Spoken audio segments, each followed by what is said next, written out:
It doesn't start with chaos. It starts with silence. No alarms, no headlines. Just the moment you realize the hum of the world has stopped. You open your fridge. The light doesn't come on. The air feels heavy, like it's holding its breath. And outside, the sound of life is gone. In a single hour, every comfort you've ever relied on becomes useless. The shelves that once fed entire cities are stripped bare. The trucks stop moving. The factories stop producing. The system you trusted collapses faster than hunger sets in. You tell yourself it's temporary, a blackout, a supply issue, a glitch, but then the second day comes. The news feeds are silent. The stores stay closed. And you realize something most people never do. Civilization runs on perishables. We've built a species around food that dies faster than we do. Fruits that rot in days. Bread that molds in hours. Meat that turns to poison the moment it warms. Without cold, without order, everything we eat betrays us. This is the moment panic begins. The aisles of every grocery store turn into battlefields of denial. People grabbing what they recognize, chips, soda, cereal, comfort disguised as survival. But comfort doesn't last, and neither does civilization. Somewhere, in the ruins of what used to be plenty, a few shelves still matter, the ones no one looked twice at. The quiet corners, dusty, ignored. The jars that never needed a fridge, never cared about time. Salt, honey, rice, beans. Simple things, ancient things. The same foods that built empires and survived their collapse. When the world stops spinning the way you're used to, these are what remain still. They don't care about expiration dates. They don't rely on electricity or plastic or preservation myths. They simply endure, because that's what they were made to do. The moment the shelves go silent, the illusion breaks. You see food for what it really is. Time, measured in calories, sealed in glass, hidden in grains. That's when survival stops being about what you have and starts being about what lasts. Because the truth is simple, and it's cruel. Most people won't starve because there's no food. They'll starve because they never learned what food is. In the chapters ahead, we'll uncover the quiet miracles that outlive fire, famine, and time itself. The foods that will still feed you long after civilization forgets how. Most food dies faster than people. But a few, a sacred few, outlive us all. They don't rot. They don't sour. They don't care about the date printed on their label. They just endure. These are the eternal seven, foods that time can't touch. The same staples that kept civilizations alive long enough to crumble. The same flavors buried with kings, found centuries later, still edible. Honey, liquid sunlight, sealed in glass, it never spoils. It only slows. Archaeologists have found jars of it in Egyptian tombs, untouched for 3,000 years. Bacteria can't survive in it. Time can't decay it. It crystallizes, but that's not death. That's hibernation. Add heat, and it wakes again. Immortal sweetness. 2. Salt. The first human currency, armies marched for it, empires killed for it. It preserves flesh, cures food, and purifies water. In collapse, it's more valuable than gold, because gold won't stop rot, but salt will. 3. White rice. The quiet survivor. Not brown, not fancy, just plain white. Dry it, seal it, forget it. 50 years later, it will still feed you. It's been the backbone of half the planet for 10,000 years, and it'll feed the next half when the world resets. 4. Sugar. The sweetest weapon against decay. It kills microbes by starving them of water. It's the same science that preserves fruit, meat, and sanity. Too much of it will rot your teeth, but never itself. 5. Dried beans and lentils. Protein that sleeps. hard as stones until you give them water, and then they come alive again. Each seed is a time capsule of nutrition, a meal that just needs patience to wake. 6. Pure alcohol. Not for escape, for endurance. It disinfects wounds, preserves herbs, fuels fire. When stored, sealed, it never spoils. When traded, it never loses value. It's the liquid barter of every fallen empire. 7. Wheat berries and whole grains. Bread's ancestor. Unbroken kernels that can outlast kingdoms. Found sealed in tombs, still sprouting thousands of years later. Grain is the memory of civilization, and memory, when dry and sealed, never dies. These 7 foods are more than ingredients. They're relics. Proof that survival isn't about innovation. It's about preservation. They don't promise comfort, they promise continuity. When everything collapses and the shelves go silent, these are the echoes that still feed you. Forever is a myth, except in food.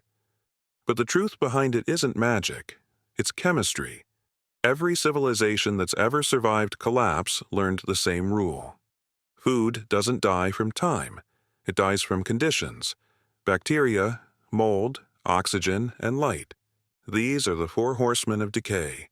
Remove any one of them, food lasts longer. Remove all 4, and it lasts forever. Honey survives because it is a chemical desert. Almost no water, too much sugar. No organism can breathe inside it without drowning in sweetness. Salt endures because it is death to life. It pulls moisture out of everything, cells, flesh, bacteria, preserving by destruction. Rice and grains live in stasis because they're dry enough to be dormant, but whole enough to awaken again.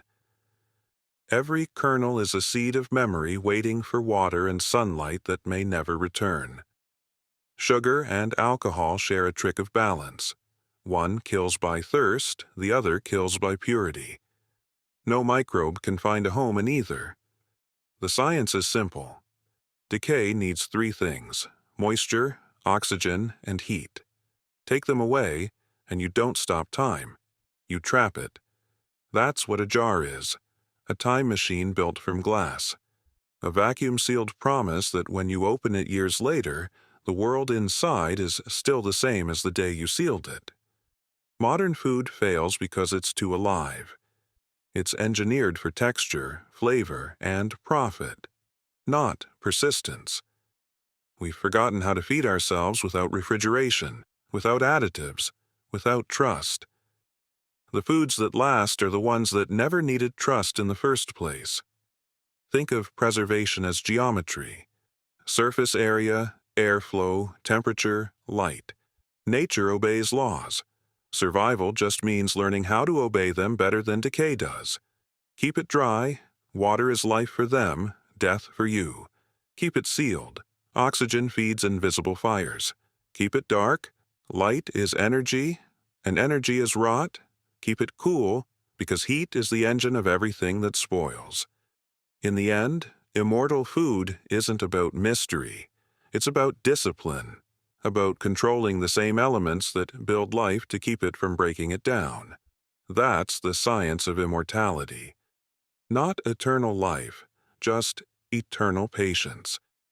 Because in a world where everything spoils, systems, governments, people, some things still refuse to. Every collapse breeds its own industry, and survival is one of the most profitable.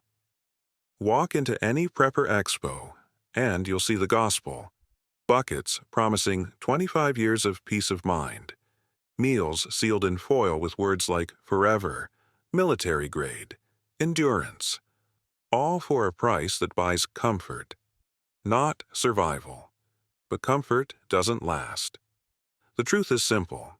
Most of what's sold as long-term food storage is theater. Powdered illusions in sealed bags. Expiration dates printed by companies who will never live long enough to prove them wrong. You're not buying food. You're buying belief. Freeze-dried lasagna, protein pastes. Just add water soups. They look safe in glossy packaging, But open them in a real disaster and you'll learn the truth fast. They depend on a world that no longer exists. A world with boiling water, clean pots, fuel to cook with, and time, because in collapse, time is your first resource to die. The best-selling prepper foods spoil for the same reason civilization did. They were built for comfort, not consequence. You don't need 25-year shelf life.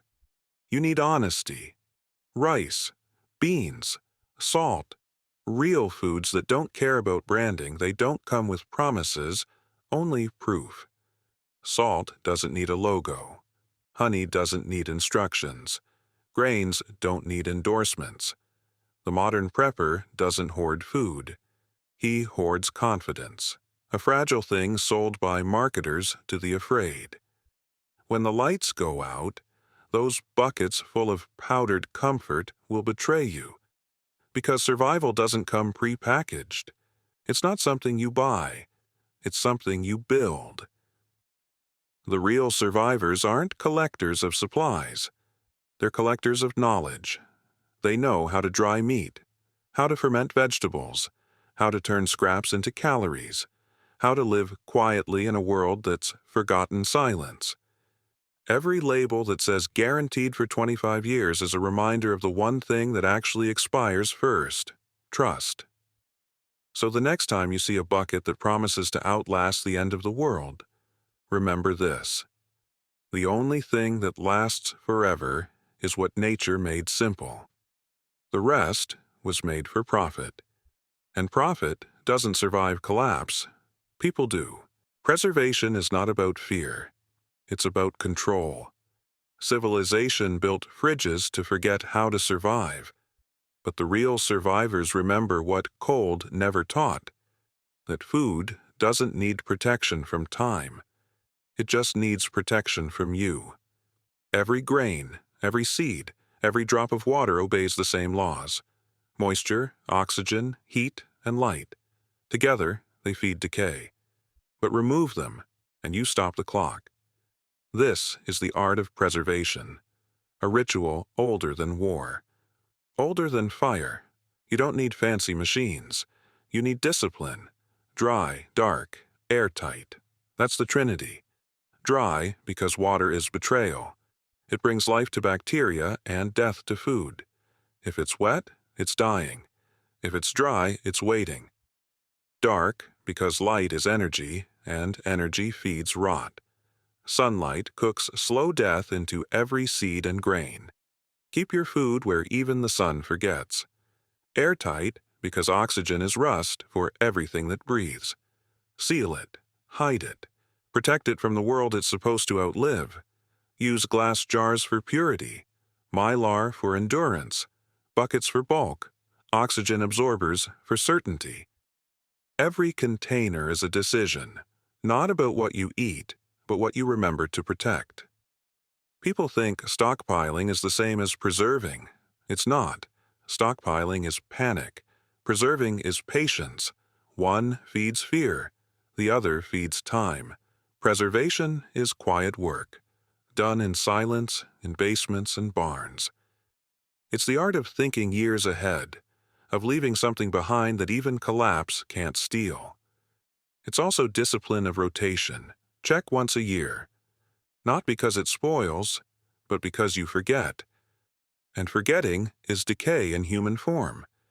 If you can find it in the dark, you've stored it right. If you can open it without light, you've prepared for truth. Because preservation isn't about food. It's about memory. Every jar, every grain is a small rebellion against time itself. In the world after this one, the people who survive won't be the ones who run fastest or fight hardest. They'll be the ones who learn to listen to silence and feed it slowly. Hunger is not just a feeling. It's a teacher, and its lessons are cruel. When food disappears, the world doesn't end in fire, it ends in thought, in the slow unraveling of patience, morality, and reason. The stomach speaks first, but the mind is the one that starts starving. In the first day, hunger is manageable. an inconvenience. By the third, it becomes identity. By the seventh, it becomes religion.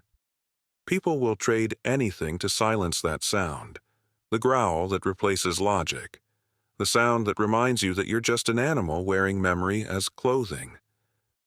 Scarcity doesn't just take food. It takes hierarchy. It takes trust. It takes the illusion that we are better than instinct. You'll see it in others before you feel it yourself. The eyes that won't meet yours. The questions that sound too curious. The smiles that stay too long. Hunger makes people dangerous, not because they're evil, but because they've remembered what desperation allows. It erases everything polite about humanity. And what remains is negotiation, not in words, but in calories. Food becomes language. Every bite a statement of power. Every meal a declaration of what you're still willing to lose. And somewhere in the middle of all that fear, a thought creeps in, one that every survivor faces. How much of myself am I willing to eat? Because scarcity isn't just about having less. It's about becoming less. When hunger rewrites morality, you begin to see kindness as risk, sharing as weakness, and silence as safety. But the truth is this: scarcity doesn't create monsters. It reveals them. It shows you which part of yourself was built for survival, and which part was only trained for comfort. The ones who make it through aren't the ones who feel nothing. They're the ones who know when to feel less, when to conserve not just food, but empathy. Because in the end, hunger doesn't kill you. It changes you. It replaces the question, "What should I eat?" with, "Who am I when there's nothing left?" That's the psychology of scarcity. It doesn't take your food first. It takes your peace. When the system dies, money dies first. Paper burns. Digital numbers vanish. And what's left is weight, real, measurable value. You can't eat $1, you can't drink a coin, but you can trade what feeds the body, what keeps the pulse moving through the night. In collapse, food becomes currency. Calories become capital. The new economy isn't made in banks. It's built in basements, cupboards, and quiet rooms where people whisper about trade. A handful of rice for a lighter, a jar of honey for medicine, a cup of salt for loyalty. Barter returns like a ghost, ancient, simple, and brutal. Every trade costs something more than the item exchanged. It costs risk. Because every time you reveal what you have, you remind the world that you're worth taking from. The first rule of collapse commerce: trust no one. The second, hide your abundance. The third, trade small, trade rarely, trade quiet. When scarcity becomes the law, visibility becomes death. But not all food is equal. Some carry value beyond hunger: honey, medicine, and sweetness; salt, preservation and purity; alcohol, disinfection and escape; rice and beans, the base currency of survival; sugar, morale in solid form. Each item becomes both a meal and a message: I have enough to give. And in a starving world, that sentence is dangerous. Those who survive longest learn the fourth rule: store in silence, trade in shadows. You don't just protect your food, you protect the story it tells about you. A man with supplies is a target. A man who seems empty is invisible, and invisibility is the only true wealth left. Eventually, when hunger has rewritten every rule, food stops being food altogether. It becomes history, a memory of structure, of comfort, of trust. And the strange truth is, that's when civilization starts again. Not with gold or flags, but with the first fair trade made without violence. That's the new currency of collapse. Not numbers, not notes. Just the universal language of need, and the quiet weight of what keeps us alive.